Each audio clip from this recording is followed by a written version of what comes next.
Hello there folks, and welcome back to another speed paint video. This time I've got another color wheel challenge video for you guys, and this time I'm going to be doing another batch of shiny Pokemon. And just like last time with the Hoenn color wheel, they're all going to be from the same region. This time is going to be the Johto region. But these aren't just any shiny Pokemon. Nah, these are actually shiny Johto Pokémon in the colors they originally appear in their Game Boy Color sprites. Some of these made really dramatic changes. Typhlosion used to have purple flames, Qwilfish used to look a lot more red, and Feraligatr used to be pretty darn green. So, without further ado, let's take a look at these shinies and get into the speed paint.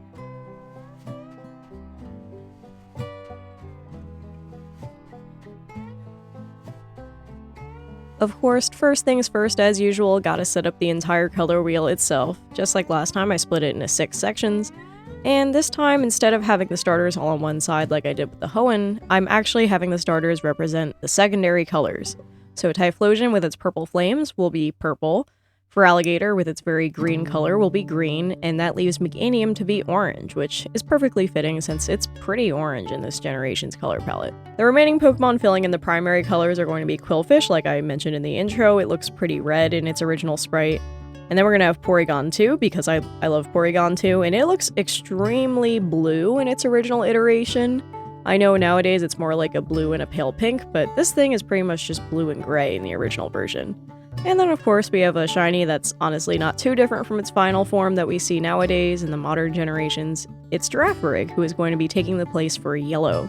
Just like with the Hoenn color wheel, I tried to have them facing in different directions to add a little bit of balance. For example, Meganium is facing the right and Porygon's facing the left. Both Typhlosion and Feraligatr are facing on inward, and both Qwilfish and Girafarig are facing outward. So I try to make it so even though they're all doing different things and all doing different poses and it doesn't feel too symmetrical, that there still is a little bit of balance in with the poses.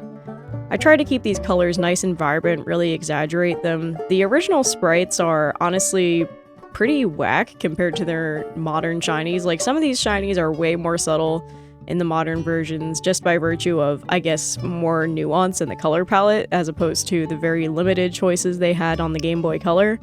And it really goes to show. Doing the flats was pretty simple, just laying out everything, and then, of course, in the background of each of these panels, I thought it would be appropriate to add different textures, just like I did with the Hoenn aspect. I did this sort of halftone texture for Qwilfish, and I did this flowery, stampy sort of vibe with Meganium. I thought that would be very fitting. For Girafarig, I did these cloud effects that I had a brush for, and I thought that would be kind of fun. It kind of reminds me of like a dusty sandstorm of some sort. I don't know, it just kind of reminds me of where you might find Girafarig in Blueberry Academy. I might be thinking of Zebstrika, actually. Either way, I thought it would be very appropriate. For Feraligatr, I did some very simple shapes with a simple arcade-esque brush. For Porygon, I had this grid, which I thought would be fitting and a little bit cyber-like. And for Typhlosion, I basically just pulled in some more warm colors to kind of harmonize it with the Qwilfish nearby, and to help distinguish it from the nice, dark, deep blue of the Porygon panel. And then, honestly, the biggest part for this piece, in terms of time, was honestly the line art and the shading. First, I did the shadows, and the shadows were pretty interesting because usually I do my shadows all as the same color, which I did do for this piece, but for the highlights, I actually made the highlights on each Pokemon based on what panel they were in. So, for example, the highlights on Meganium are orange, the highlights on Porygon are more cool-colored or blue, and this was quite a long process, going through and shading everything, making sure there weren't any tangents between any of the poses or anything like that, and making everything feel nice and dramatic. I had a lot of fun doing the backlighting on Typhlosion in particular. I thought that was quite interesting to do, since it does have a light source coming from the back of its head with its flame mane. And I didn't want to use that as the only light source, so I kind of have an ambient light source coming from the top right of the canvas for the rest of the Pokemon, just so they aren't all like turning Typhlosion into the main focal point, because that's not what the goal of this piece was. The goal of this piece is to have all the Pokemon focused kind of evenly. So I didn't really want them all pointing toward Typhlosion specifically. But still, I had a lot of fun with these colors. As usual with my shadows, I go in, I do the same color for pretty much everything, and then after a certain point, I like to go back and add a warm edge to all the shadows. I usually use like this nice pink edge, but for some of the other colors, specifically for Feraligatr, I went with a blue edge since the pink would kind of muddy up with the green there, and it would just kind of gray out and be kind of gross looking. So to make it a little more visually interesting and a little less nasty and muddy, I used this sort of teal color on the edge instead, which still warms up the edges of the shadows, but it doesn't get lost in the greens like a pink would, for example. Then I went through and added all these highlights. As like I said before, all these highlights are based on the colors of the panels themselves, so it helps kind of imply an individual lighting situation for each Pokemon. So I kind of wanted to strike a balance between, like, they're all in the same space in the illustration, but they're all coming from different panels, so I kind of want them all lit a little bit differently.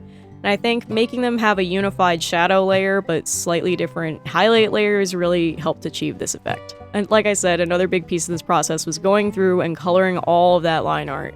And boy howdy, there was a lot of line art to go through and color.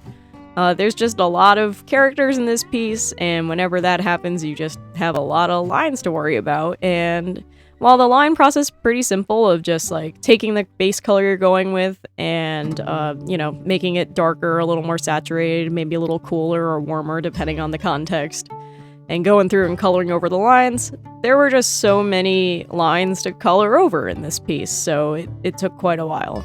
When I did this, I actually hid the shading layers, that way they wouldn't really be getting in my way while I was working on coloring these lines.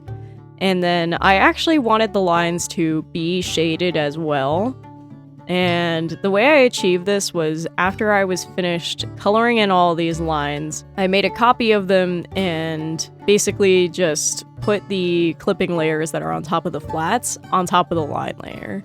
And that basically gives the illusion like they're all under the same thing, and it makes it look all the more unified. There was only a little bit of tidying up I had to do. Like, I remember the shading on Porygon was a little weird, so I had to fill that in a little bit. But basically, by making a copy of all those shading layers and putting it on these line colors layers, it makes it so the line colors are also shaded. And while this was a very long and honestly kind of tedious process of going through and coloring in all these lines and then shading them, I think it was well worth it. I think it gives this piece a more, like, I don't know, a nice finished rendered look that I think is very appropriate. I think going through and coloring all these lines also makes these pieces feel a little bit more like old style sprites. Like, of course, like the sprite art wasn't just like black around the rim. Sometimes you would have like another color on the edges, and I think that makes it have a more retro-esque feel, at least to me.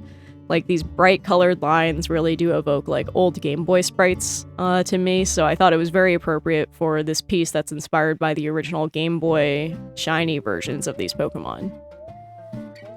Overall, I am very happy with this piece. It was a very, very long time to do. I really spent quite a bit of time on these lines. I really wanted to reuse as many colors as possible. Like, you see a very similar hue between the body of Girafarig and Meganium. Even though Girafarig is supposed to be the yellow one, it's all about that context, and against that yellow background, it really makes it look more yellow than orange, whereas Meganium, with its more dark, almost red background, makes that color look very, very orange instead of just yellow. And overall, like, this really goes to show, like, even though these colors, a lot of them are reused across the whole piece, it goes to show, like, the context that they're in really changes the way that they look, and it's honestly pretty interesting, like, trying to figure out a way to justify using a lot of colors without actually using a lot of colors, if that makes sense. That's a thing that I find helps unify a piece that has a lot of characters, is very often, if you're, like, a rookie and you're first getting into a big piece like this, it's very tempting to just go with what all the reference sheet colors are for all these characters and just use those. But I find it ends up looking a lot more harmonious, and it looks like everything's in the same lighting situation if you try to reuse the same colors as much as possible. So, for example, the blue that you see on the spikes on Girafarig is the same shade of blue that you see on the body of Porygon, and it's also the same sort of blue that you see on Feraligator's fins. So even though, like, only one of these Pokemon is technically considered blue in the context of the color wheel, like, that still brings them all together and makes them feel like they all belong together. Versus if I had used a different shade of blue for each of them, it would have looked a little more busy and messy. So yeah, it was a lot of decision making around things like that, like what colors can I use in what situations?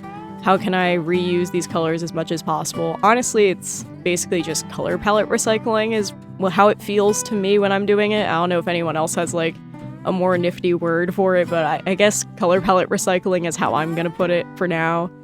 And honestly, it was just a lot of fun. It's honestly just a lot of, you're just gonna see me doing a lot of brute, tedious work of filling in these lines for this speed paint. This is ultimately a very simple piece, but it just needed a lot of time because there's just a lot of components in it that all needed to be addressed, and it just took a while to, you know, address all of them. For the background, just like I did with the Hoenn piece, I did a nice black background, nice and abstract. I also made the lines on the edges of the panels. I decided to color those in too. I wasn't sure if I was going to at first. I thought it might take away from the Pokemon, but then I thought it would make a nice, like, glowy neon feel if I could color in those edges of the panels, so I did go through and decide to color in those as well. Although those are not going to be treated with the same, like, shading situation as I did with the lighting on the Pokemon, like, the actual, like, line art on the Pokemon themselves, so it helps divide them from the panels a little bit more. And yeah, ultimately, I had a lot of fun with this. It was very, I guess, kind of tedious, but not, like, in a bad way. It was just, sometimes you just end up doing something that requires a lot of repeated movements when you're in the middle of drawing or sewing or knitting or something like that. And this is a piece that just had a lot of that. Just a lot of repeated movements, but I'm still really happy with them. I had a lot of fun with it. I think these shinies are so weird and interesting. Like, I really didn't realize how green Feraligatr was until I was starting to do this, and it really goes to show, like, the history of Pokemon and how they have been depicted is, like, kind of wonky when you get into it, and I honestly love that. I think that's a lot of fun.